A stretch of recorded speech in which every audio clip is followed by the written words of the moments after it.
এই গাজব, তোকে বারবার নিষেধ করার পরও তুই ওকে কেন ডিস্টার্ব করছিস? তোর লজ্জা হয় না? তুই এত নির্লজ্জ কেন? বাবা তুমি এখানে? হ্যাঁ আমি এখানে। তোদের মতো ছেলেদের অপকর্মের জন্যই মানুষ রাস্তায় দাঁড়িয়ে 999-কে কল করে পুলিশ ডাকে। এই, তুই এত নির্লজ্জ কেন রে? তোর নিজের প্রতি লজ্জা হয় না? স্যার, এটা আপনার ছেলে? হ্যাঁ মা, এই বেয়াদবটাই আমার ছেলে। আমি ওকে ঠিক মতো মানুষ করতে পারি নাই। কিন্তু বাবা চুপ থাক, একটা কথা বলবি না।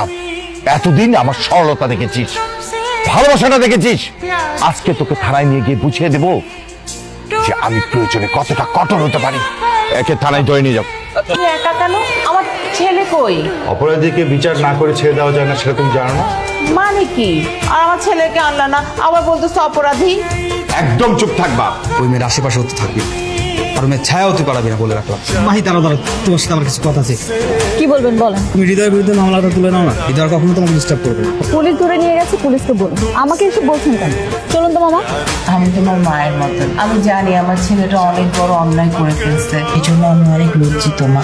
তুমি আমাকে একটা হেল্প করো না মা, তুমি থানায় গিয়ে একটু অভিযোগটা তুলে নাও। এই মুহূর্তে আমি কি করতে পারি? তুমি আমার সাথে একটু থানায় চলো।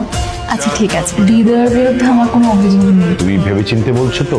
বাদী তার মামলা তুলবে, এটা ভেবে বলছে নাকি না ভেবে বলছে তাতে তোমার কি? প্রতিদিন এসব ঝামেলা ভালো লাগে না। আজকে ওকে ছেড়ে দেবো, কালকে যদি আবার সেম কাজ করে আসে তখন তো আবার বিচার আসবে।